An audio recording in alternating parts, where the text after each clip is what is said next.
Shalom Bapak Ibu, saudara-saudara yang saya kasihi. Mari kita mempelajari kebenaran firman Tuhan.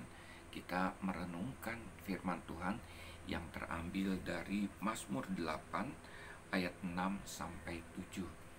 Mazmur 8 ayat 6 sampai 7.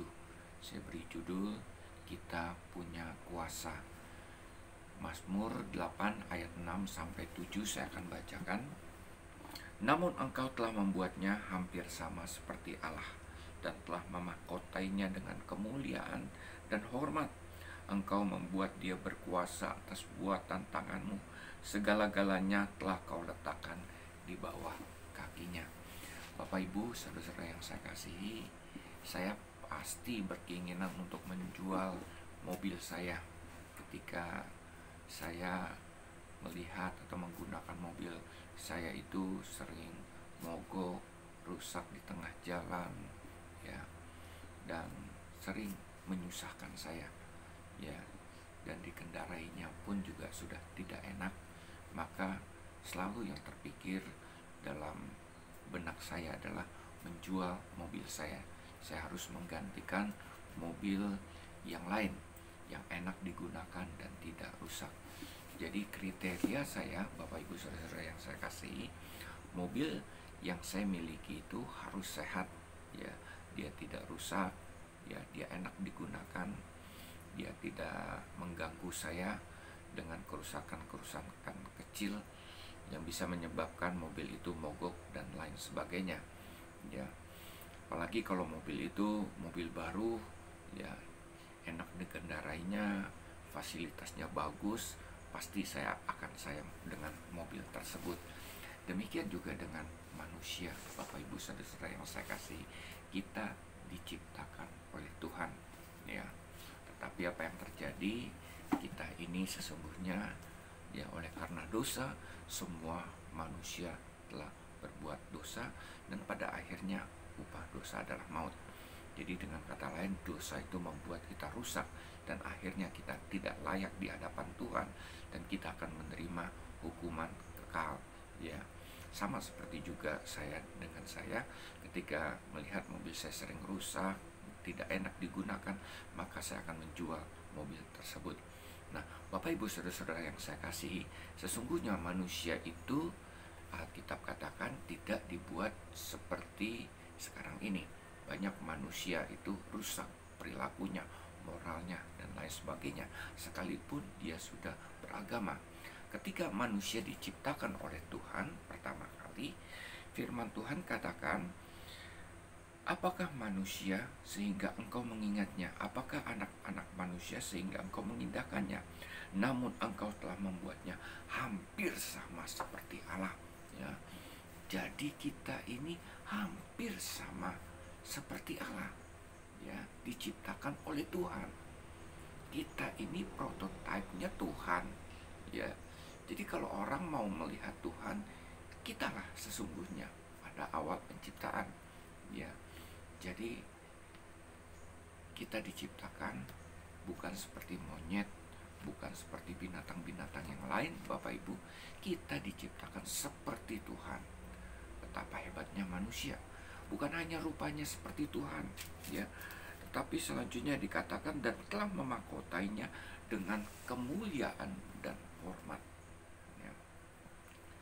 Raja Thailand baru, Bapak Ibu Saudara-saudara yang saya kasihi, ya, sebelum menjadi raja, ketika dia menjadi putra mahkota, perilakunya, ya, sama seperti kebanyakan orang. Bahkan perilakunya aneh-aneh, ya, beristri banyak, lalu kemudian suka mabuk-mabukan, pesta, dan lain sebagainya. Pakaiannya pun juga tidak menunjukkan kelayakan sebagai seorang putra mahkota. Sesungguhnya dia tidak layak menjadi seorang raja Thailand.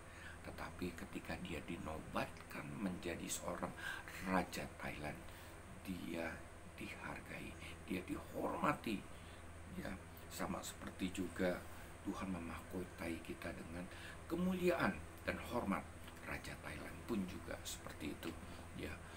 Rakyatnya sangat menghormati, rakyatnya sangat memuliakan Raja Thailand yang baru ini. Nah, Bapak Ibu saudara-saudara yang saya kasihi, ketika kita belum berdosa, kemuliaan kita dan kehormatan kita sama seperti raja-raja yang lain, ya. Karena apa? Karena kita adalah ciptaan Tuhan, buatan Tuhan yang Tuhan ciptakan sama seperti Tuhan, ya. Selanjutnya, engkau, ini yang paling penting, ayat 7, engkau telah membuat dia berkuasa atas buatan tanganmu, segala-galanya telah kau letakkan di bawah kakinya. Bukan hanya kehormatan, kemuliaan kita miliki Bapak Ibu saudara-saudara yang saya kasih, tetapi kita mempunyai kuasa atas ciptaan yang lain. Wow, luar biasa. Yohanes 1 ayat 12, Bapak Ibu, Tuhan katakan, setiap orang yang menerimanya diberinya kuasa untuk menjadi anak-anak Allah. Saya Yopi Cahyadi mempunyai kedudukan yang tidak enak. Saya menantu almarhum Pendeta Yoslamel, pendiri GBI Sungai Yordan. Orang akan selalu mengatakan, dia cuma menantu Yoslamel. Apapun yang saya buat, dia cuma menantu Yoslamel. Memang saya faktanya adalah menantu Yoslamel, ya. Saya tidak bisa pungkiri itu, ya. Tetapi Bapak Ibu saudara-saudara yang saya kasihi, ya, jangan samakan saya seperti menantu-menantu yang lain, ya. Memang ya tidak semua, ya, tapi mungkin langka sedikit, ya, menantu yang diberi kuasa atas kepemilikan yang dimiliki secara pribadi oleh Pendeta Yoslamel. Jadi ketika Pendeta Yoslamel punya mobil, itu dikuasakan kepada saya, mungkin atas nama saya. Ketika dia punya rumah, punya tanah, diatasnamakan kepada saya, ya, tidak perlu dibuat waris, surat waris, ya. Ketika Pendeta Yoslamel meninggal, saya berhak atas tanah tersebut. Nah, jadi Bapak Ibu saudara-saudara saya kasih, ini hanya sekedar ilustrasi bagaimana saya berkuasanya setelah saya diberikan kuasa oleh Pendeta Yoslamel kepada saya. Apalagi firman Tuhan katakan, Yohanes 1 ayat 12, saya punya kuasa sebagai anak-anak Allah. Jadi dulu manusia berkuasa atas ciptaan, atas seluruh dunia ini Bapak Ibu, tapi karena dosa kuasa itu hilang, kemuliaan kehormatan hilang. Tetapi firman Tuhan katakan, Yohanes 1 ayat 12, setiap orang yang menerimanya diberinya kuasa. Jadi kuasa itu dikembalikan kepada kita Bapak Ibu, ya. Kuasa untuk menjadi anak-anak Allah tidak perlu diberikan surat waris.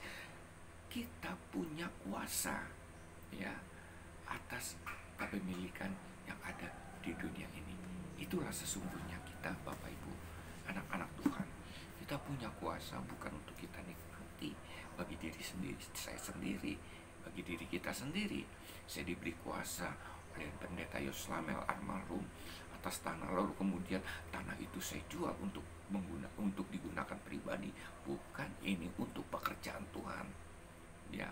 Demikian juga dengan kehidupan kita Bapak Ibu saudara-saudara yang saya kasih. Setelah kita menerima Yesus sebagai Tuhan dan Juru Selamat dan hidup percaya sungguh-sungguh kepada Tuhan, maka apa yang terjadi? Kita hidup sebagai anak-anak Allah yang punya kuasa, dan hidup kita dipakai bagi kemuliaan dan hormat Tuhan. Kemuliaan dan hormat itu dikembalikan, kuasa itu dikembalikan. Itulah kita, anak-anak Tuhan. Shalom, Tuhan memberkati.